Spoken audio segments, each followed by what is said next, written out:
Hi everyone, my name is Mike from DenonDJForums.com, and I have the privilege today of doing our walkthrough for you of the brand new SC3900 controller from Denon DJ. This is the deck that Denon have been wanting to produce for quite a while now, and they've taken all the feedback from all the DJs, everything you've said that you maybe thought could be improved from the previous decks, and made a brand new deck. Now don't be fooled by this deck, it may look like a 3700 but it can't be far from the truth. It really has been built from the ground up. There's some new technologies, there's a new platform called Engine we'll talk about, even the platter's different, which I'll go into a bit later.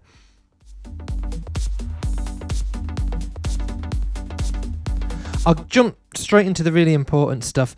The thing that this deck does really well is it communicates with other devices, other 3900s and the Engine platform on a network basis, so you can network these things together. So just imagine if you have 3 or 4 3900s all next to each other, they all talk on the network to each other. So if you plug a USB device into one of the machines, all 4 machines can see that one device, see all the tunes on it and play all the tunes. So you don't need to copy your tunes 4 times. It's available over the network. If you connect an iPad to that network and load up the Engine application from the iPad application library, you'll also be able to use the iPad as, you could call it a navigational device, so for being able to see what you're doing. Just think of it as a big screen to be able to choose your tunes, your playlists, and send particular tunes to particular devices as you go along.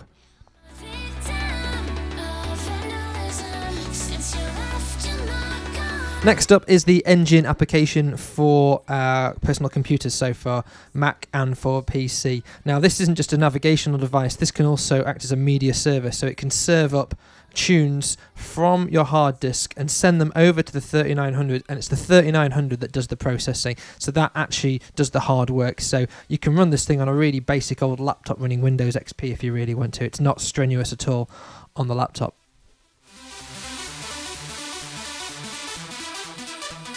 Of course, the other thing you can do is plug a USB drive or any kind of mass storage device into your laptop. Manage your playlists, your crates, your hot lists with Engine, okay, which replaces Music Manager. Do that all on your laptop.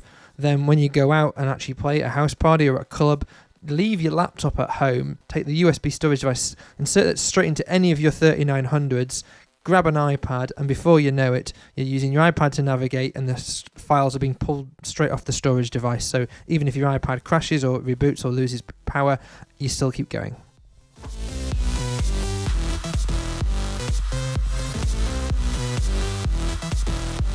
So what happens is Engine delivers these tunes across the network to the 3900, buffers it, about 15 seconds worth of buffering, so if you pull a cable out you've got time to push things back in, and the 3900 treats the file like it would normally do an MP3. So everything you can do with a normal local MP3 you can do with an Engine MP3. So scratching, the hot cues, the auto looping, it can all be done.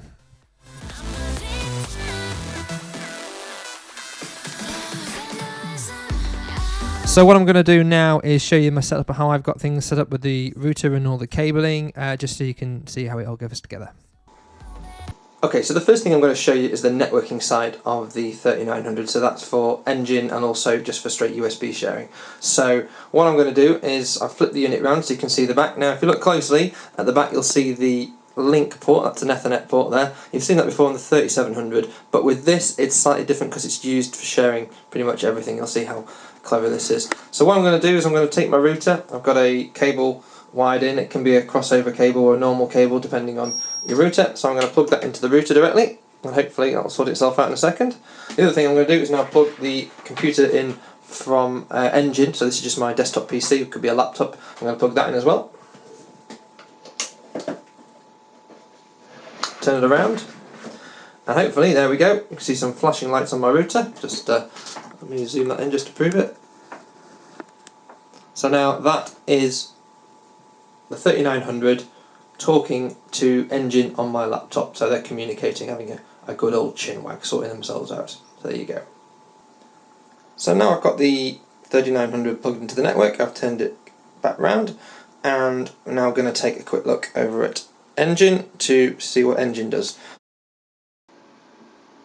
So this is what Engine looks like with no devices plugged in. You get a preview window at the top for listening to your tunes, along with all the other buttons about the looping and the hotkeys, the sort of thing you might have seen with Music Manager. Let me now plug in the Ethernet cable to the back of the first SC3900 and let's watch what happens. I'm plugging it in now.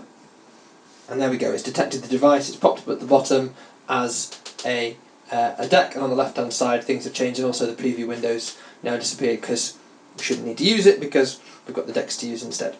Okay, so now what we're going to do is we're going to have a look at the Engine GUI and see what we can see. You may recognise the whole layout, it looks a bit like Music Manager. They've kept the same look and feel, but it really is a brand new bit of software there. The thing I want to show you first is at the very bottom is the most important bit, which is the decks that the Engine can actually see on the network. So I've only got one 3900 with me today, so you'll see that there's one device there. The reason it comes up with number 2 is because that's the ID I've given it on the device itself. Number 1 is elsewhere at the moment, so device 2 is the only one I've got on my network. So, but it would show more bars there if I had more devices. Okay, so what I can now do is, even though the 3900 is in CD mode, as long as it's queued, in other words it's stopped, I can actually push a tune to the device and get it queued up. So if I take this chicane song and drag it onto there, it'll automatically buffer it and get it ready for playing. Okay, and now the 3900 has gone from playing a CD to getting ready to play this tune from Engine. Okay, and you'll see at the bottom it says chicane ready to go, and it also says queue as well, so it's in queue mode. So the whole point now, as soon as I click play, hopefully the system will start playing and we'll have a tune. So there you go, that's now chicane playing, and you'll notice that the icon bottom left on the screen has changed to a play symbol to indicate that the tune is actually playing, and as long as you've got play lock on, I can't now push any more tunes to that device because it's got play lock. If I had another 2 or 3 3900s, I could now pick some more tunes and actually send them to that device. You may notice from the display that the unit is still in CD mode, so even though I'm still actually in CD mode, it has let me push a tune to the device. The other way I can do it is I can start pulling files from the system to the actual unit itself. I'm going to show you that next. Okay, now, so if I click the link button on the unit, it asks me what I want to link to, and it's found an Engine device on the network, which is my laptop, so it's saying do you want to connect to it, and then click the blue button, and I'm now connected to Engine. And now I can navigate the system from the actual device. So this is where all these buttons start coming into play, like folders, crates, hot lists, all the rest of it. Okay, so I can now go through all my tunes, and you'll see the thing moving on the screen, okay, just like you would in a virtual DJ or tractor.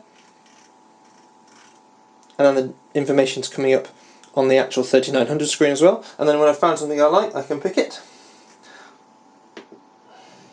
and it's loaded straight away. Okay, so it only has to buffer about 15 seconds of the tune, and because that's already been in the system and I've preloaded it, the WAV, what I call the WAV display of the peaks and troughs, is already there, ready to go. So if I click play now, it'll start playing the tune.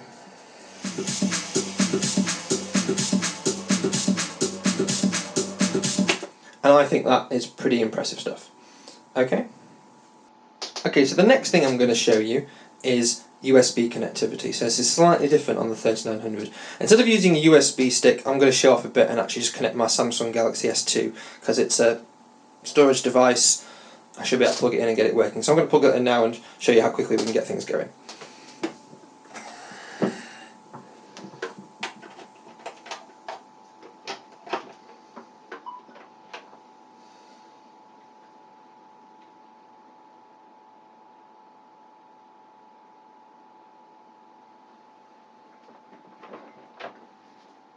So I've just told my phone to go into mass storage mode, which it's now doing, and if I click on USB, you should be able to see on the screen the root of my phone. So I've got all my tunes in here somewhere.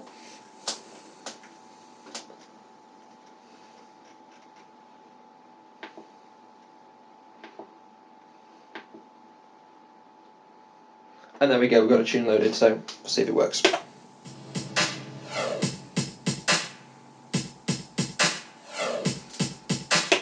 there you have it, streaming a tune from your mobile phone. I've got 32 gig on there, so it makes sense to use that just as much as it does a USB stick. So how does Denon DJ expect you to use all this fancy new technology? Well, the best example is where you use Engine on a laptop at home to help bring everything together in terms of playlists, etc, etc, organising all your music, but then also storing your music on a USB device, a mass storage device, and then when it comes to actually playing in the field, you may not even have to take your laptop with you if you don't want to. You can just pull the USB device out, plug it straight into one of the decks. That data then becomes available to all your 3900s, and then you can also plug in your iPad to actually see your playlists and be able to visualise things from your iPad, but still control things from the 3900 if you really want to make it look like you're a proper DJ rather than a laptop DJ. So that's how Denon expect you to use it, and I can't wait for it. For my next little trick, I'm going to show you how quickly it responds to track changes, including loading the memo data and also the WAV display as well. So this is not on a USB device, this is across the network onto Engine, which is on my laptop. So I've got this tune loaded up at the moment. If I go to another tune in my playlist and click load now, done. So it's already loaded the beginning of the tune up ready to play, and also because Engine has already analysed this file previously on my laptop, I've left it running for half an hour to analyse all my tunes. The waveform for the whole tune is there. If it's as I said before, if it's a tune it's never seen before, because it's got a 15-second buffer, it will always read ahead, and you'll be able to see the waveform for at least 15 seconds, so you know what's coming, whether it's a peak or a trough. The other cool feature on the 3900 is the shift button and the shift lock. Because there's quite a few features on this deck, many buttons have dual functionality, but what they've done is they've grouped them together in a way that makes sense. So for example, being able to change the way what the display does, and whether you do a single continuous, they're all together.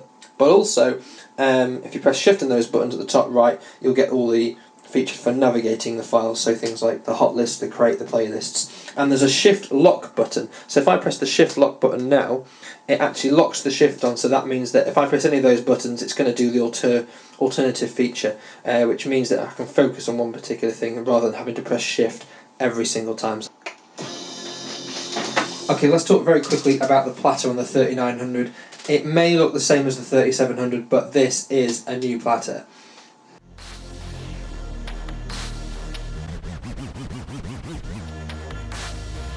The motor that they've used is new, the actual platter base is new as well, the actual design of how it all goes together is new. The only thing that's the same is the actual piece of vinyl that sits on top. That is from the 3700. The state, the government. It feels the same, as if not slightly better than the 3700. Very responsive, very quick to react, and absolutely I really can't get it to do Q-slip at all. It's the same point every time. We've already put the stickers on just to give that a test, but it's staying the same point every single time.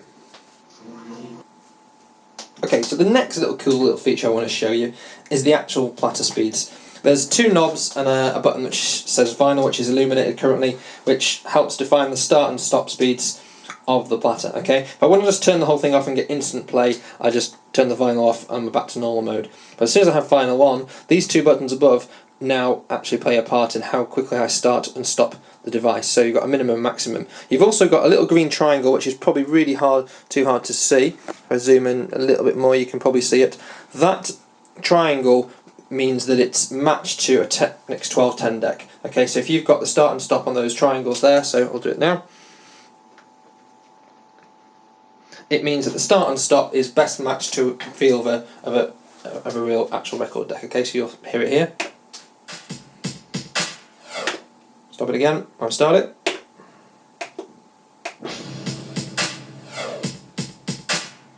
So for vinyl purists that really love the 1210s and want to make it feel like that setting's already there for you, so you can just change it straight away and it'll feel like it normally does.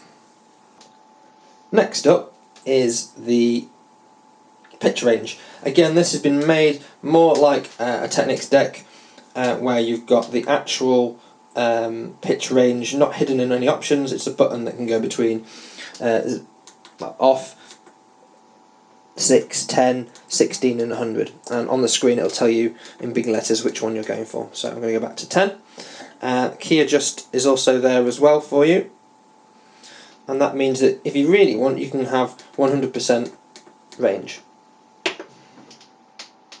So let's give that a go.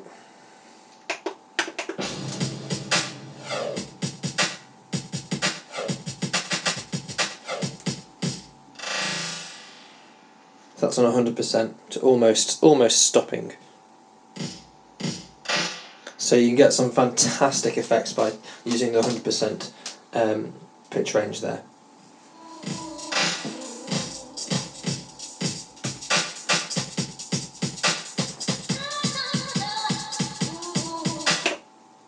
Okay, the next thing I'm going to show you is the auto loop, which has been on the 3700, very similar again. So start the tune up. You can pick your auto loop beat beforehand. So let's start with a 4 there, and then as soon as I press auto loop, the red button, that's when it starts looping.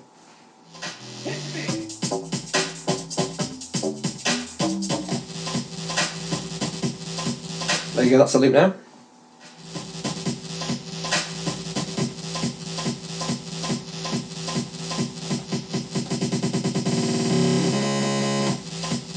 And that's how it works.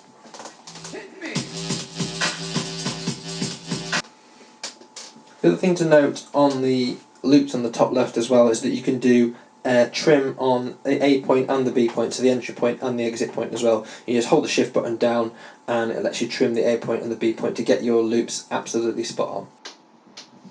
So I'm just going to show you again how you can control the navigation with an engine from the actual 3900 rather than on the screen. So you don't have to use a keyboard, you don't have to use a mouse or anything like that. You'll find that we talked about shift lock before, so these buttons here are responsible for the playlist, the crate and the hot list. Now I haven't got any hot lists going right now, but I've got a crate and a playlist and some folders. So if I click on crate, it will automatically take me to the crate submenu. You can see that there, and that means when I scroll up and down, I'm actually scrolling between the different crates, and then I can select one and then the right tunes come up for me. Okay, if I want to go through my playlist, I just hit playlist, jumps to the playlist area of engine, and then I can select which playlist I want. So I've got another playlist, I've got X playlist just as an example. As soon as I click on that, I've loaded that playlist up, and then I can actually go and pick a particular tune if I want to, rather than start at the beginning. Or I just click on the actual tune name and bang, it loads it up and it's straight in there within milliseconds. It's loaded onto the deck ready to play. So it's very fast, and if you don't like using laptops to DJ with, this is a perfect way of getting away from a laptop DJ. Okay, so miscellaneous stuff to show you through now. You'll find that the reverse button is on one side for reversing the platter. So that's this one here, okay?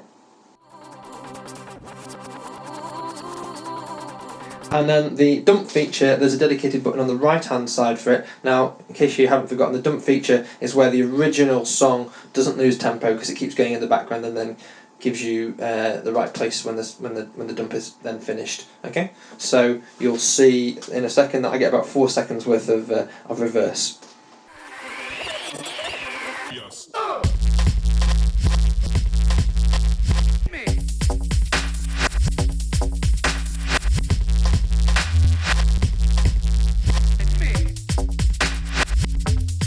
And that's how it works. Okay, so just a little bit more about the switch that you should be having. We've probably all got a switch at home from our home network, but if you're going to use these out in the field, get yourself a dedicated switch just for DJing with, okay? Preferably it needs 5 ports or 4 ports. The reason is that you can have up to 4 3900s connected to the network, plus your laptop as well running engine, so that's really 5 ports. If you can also get a wireless one as well, get a wireless one so that later on if you decide to use the iPad app, which I'm not going to talk about here, you can get the iPad app in as well. Okay, so you really want a 4-port 100 base T switch or router. This is my Netgear one that I use to connect to the internet at home with. It's absolutely perfect for it. If you've only got one 3900, you can use a crossover cable to connect straight to a PC. But again, if you're doing that, you won't be able to use the iPad at a later date. So I strongly suggest you go out and buy a dedicated switch rather than having to unplug all your home networking gear every time you want to go out and do a gig. So one final note is that you don't have to get rid of your software like Virtual DJ or Traktor. You can keep both of them on there, and because one's networking and one's audio based, you can actually run both at the same time if you really wanted to and have two decks under control of Traktor, a MIDI, using a hybrid MIDI, and the other device if you really wanted to from Engine. So you can play about with the two if you so wish, but the real beauty of Engine is that it's controlling and monitoring and organising all 3 or 4 decks if needs be.